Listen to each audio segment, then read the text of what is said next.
Hello friends, welcome back to my channel. If you are new here, welcome to my channel. And today I'm going to be showing you how to use your king size Addi knitting machine. If you are new here, please give this video a thumbs up, hit the subscribe button so you get more videos from me, and let's go ahead and get started. Now, to begin, we do want to make sure that our row counter is at 0 and that we have a black needle here at the very beginning, because that's where we're going to start. Now I just have some 4-weight yarn, and you want to leave yourself a bit of a tail, so I like to just go like twice and throw that right into the center of the machine. Now to begin, we need to weave this in front and behind all of these needles as we slowly crank the handle on the side.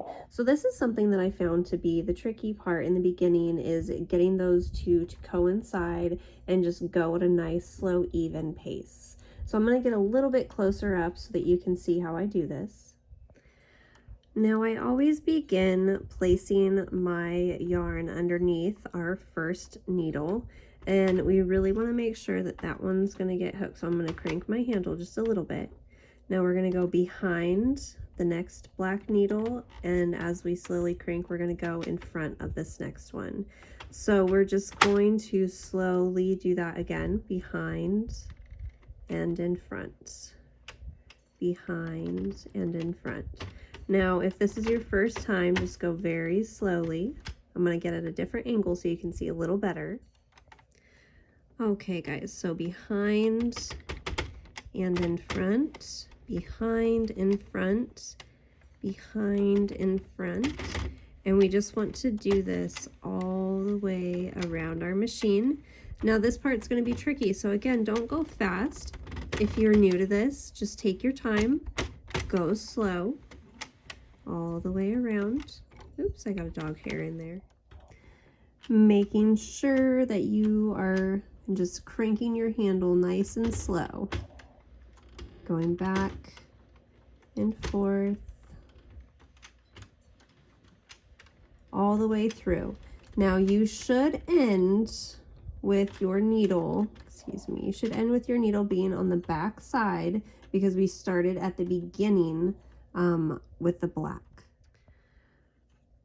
So what I mean by that, if you crank it a little bit more, you'll see that this is the black, this is where we began. So we want to go ahead and open up our yarn holder and place our yarn in there. Again, making sure that you end with your yarn on the back side of this white. Now, all we simply need to do is to continue turning the handle. You want to make sure that you are going a little slow this first round. Make sure that it's picking up all of your stitches. Another trick is to just kind of hold onto your yarn, not super tight. You want to make sure that this isn't too tight, that you're not pulling too hard on your yarn, and just slowly feed that through. I found that once you get past the first row, it tends to go a little bit smoother.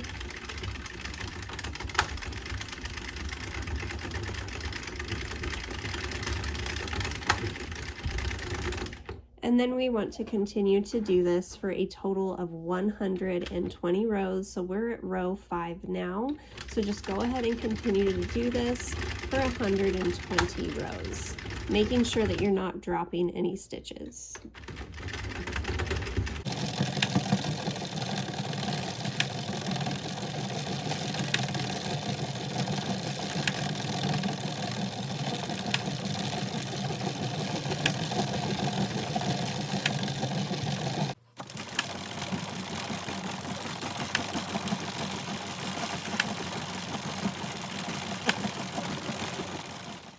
Once it becomes longer, I do kind of like to just pull it inside a little bit and continue working, just so that way it's not, you know, folding too much, because I am at row 74 and we still have a bit to go.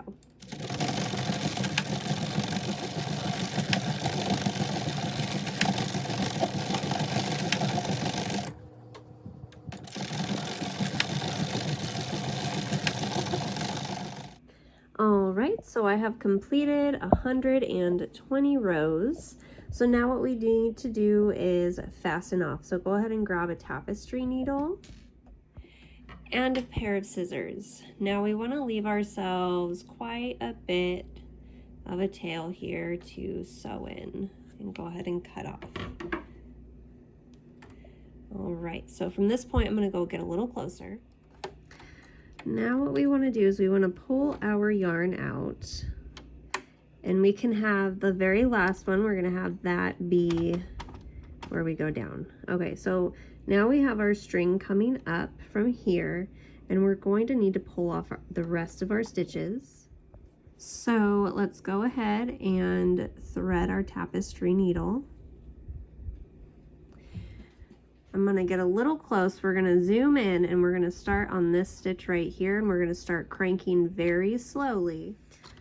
All right, now slowly cranking the handle, we want to let this go down. Now if we get a little closer, you'll see the stitch is right there. Now we want to be careful not to drop that, and we want to pull our needle through. Okay, now don't tug too hard. Now we want to make sure that we're going slow enough that only one of these is dropping all the way down at one time. So I'm going to stop. See, this next one is not down yet. Okay, I'm stopping completely and pulling that through. Turn one more, stop, put your needle through, and pull it off. Now this has just been the most effective way that I've found to not drop any stitches. Stop. When going through. Once you get a little bit more experience, you can maybe go a little faster at this point, but stop. I really, really want to make sure that we're not dropping any stitches.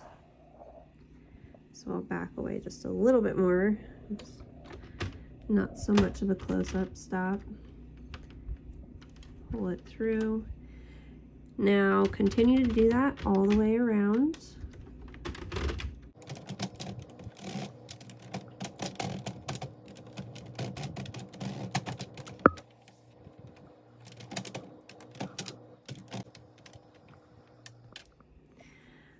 Okay, now we have our tube completely off, and this is what it should look like. Please excuse my scrap yarns over there. This is all my scraps from hats.